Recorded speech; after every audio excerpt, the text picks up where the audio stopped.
This just in, you are looking at obviously a very disturbing live shot there. That is the World Trade Center, and we have unconfirmed reports this morning that a plane has crashed into one of the towers of the World Trade Center. I just witnessed a plane that appeared to be cruising slightly lower than normal altitude over New York City, and it appears to have crashed into, I don't know which tower it is, but it hit directly in the middle of one of the World Trade Center towers. What? It's 737. What? The World Trade Center. Who are you talking to? Oh, God. Oh, my God. United 175, New York. We have some problems over here right now. We might have a hijack over here, two of them. Jules, this is Ryan. Lives on an airplane that's been hijacked. If things don't go well, it's not looking good. I just want you to know I absolutely love you. I want you to do good. So happy to time. Same to my parents and everybody.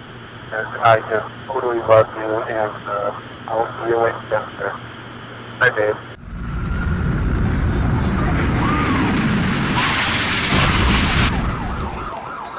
What are those people going to do? All the elevators are blocked out.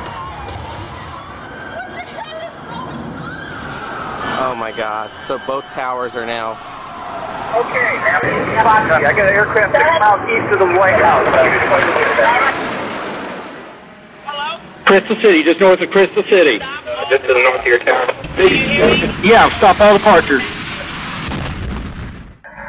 Pentagon just got hit. No CNN.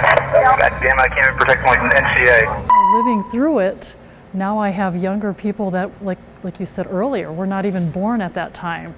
So it's a time for me to educate them on very real things that have happened as a part of our American history. When did the flight hit? The flight hit September 11th.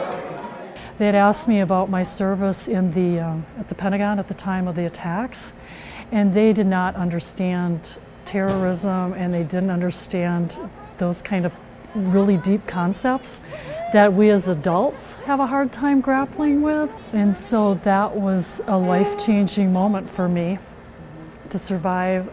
I can't really say that I was a survivor. I mean, I was working in the Pentagon. I wasn't hurt at any rate, but it just transformed my life. What is this? That's a piece of the Pentagon. So it's a piece of concrete. Each day we live, we can't take it for granted. That we have to enjoy every day that we have, because we never really know when our last day is. And it's not to be morbid, it's to be thankful and to be mindful.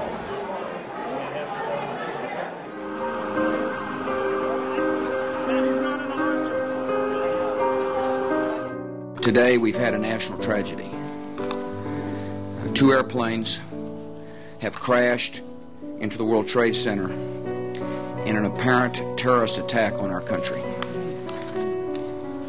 I have spoken to the Vice President, to the Governor of New York, to the Director of the FBI, and have ordered that the full resources of the federal government go to help the victims and their families, and to conduct a full-scale investigation to hunt down and to find those folks who committed this act.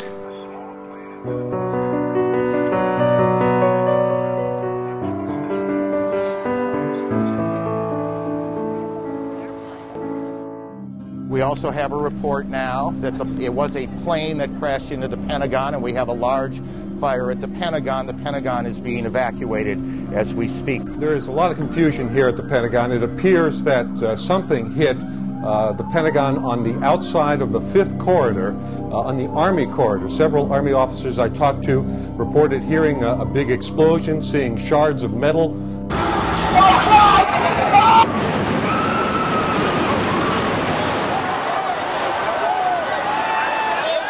I'm 83rd floor. I'm gonna die, aren't I? No. Say I'm gonna die. Ma'am, say your prayers. God. We're gonna think positive because you gotta help each other get off the floor. I'm now. gonna die. It's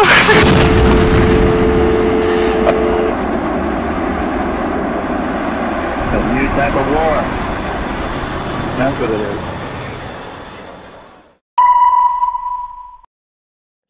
When I started as a student at Marquette University, I had an Air Force ROTC scholarship. But then September 11th happened, my sophomore year of college, and a couple months later, I decided to just straight out list in the Army Reserve. So my plan, when I started at Marquette, was that I was going to join the Air Force ROTC. I was going to get my degree. I was actually going to go to law school. I got in this special pre-law scholars program at Marquette. I was going to serve 4 years in the Air Force as a JAG officer, and you know, that was my plan for my life. And then you know, stuff happens like September 11th, and then you make a decision that changes your life. And you know, can't say making a decision at 19 years old that you're as like well informed. You kind of just make decisions that are a little bit more like impulsive without thinking it really a lot through. And that was a decision that affected 9 years of my life. Sean, it's me. I just want to let you know I love you, and I'm stuck in this building in New York. There's lots of smoke, and I just wanted you to know that I love you always.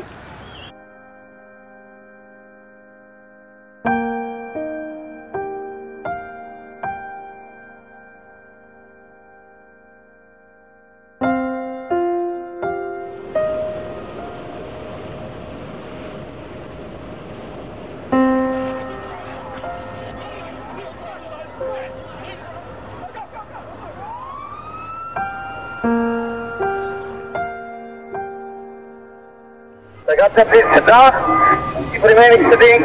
You have a ball board.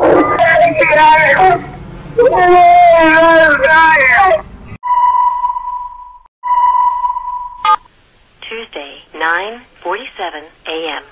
Hi, baby. Baby, you have to listen to me carefully. I'm on a plane that's been hijacked. I'm on the plane. I'm calling from the plane. I want to tell you I love you. Please tell my children that I love them very much. And I'm so sorry, babe. I hope to be able to see your face again, baby. I love you. Bye. As you know, 9/11 happened, and I was a teenager at the time.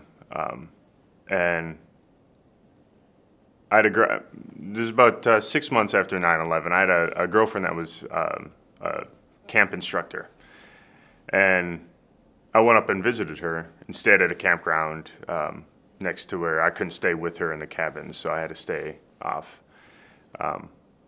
And the guy that was running the campground had asked me to just, you know, help him chop some wood up. He was a elderly guy, probably 65, 70, and he was listening to a radio at the time. We were chopping some wood, and he didn't charge me for the campground, which is perfect because I was a 18, 19-year-old kid. And he asked me, you know, the news came on talking about the war, and he asked me why I wasn't there, and I didn't have a good answer for him.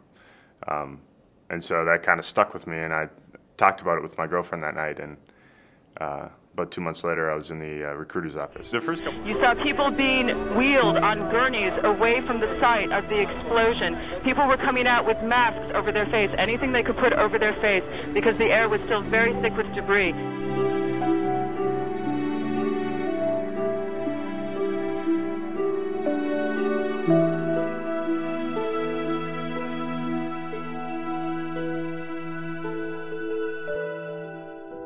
We have a report now that a large plane crashed this morning north of the Somerset County Airport, which is in western Pennsylvania, not too terribly far from Pittsburgh. We don't know if this is somehow connected to what has gone on in New York and Washington, but we do know that another plane has crashed, this one about 80 miles south of Pittsburgh, or at least to the southeast of Pittsburgh.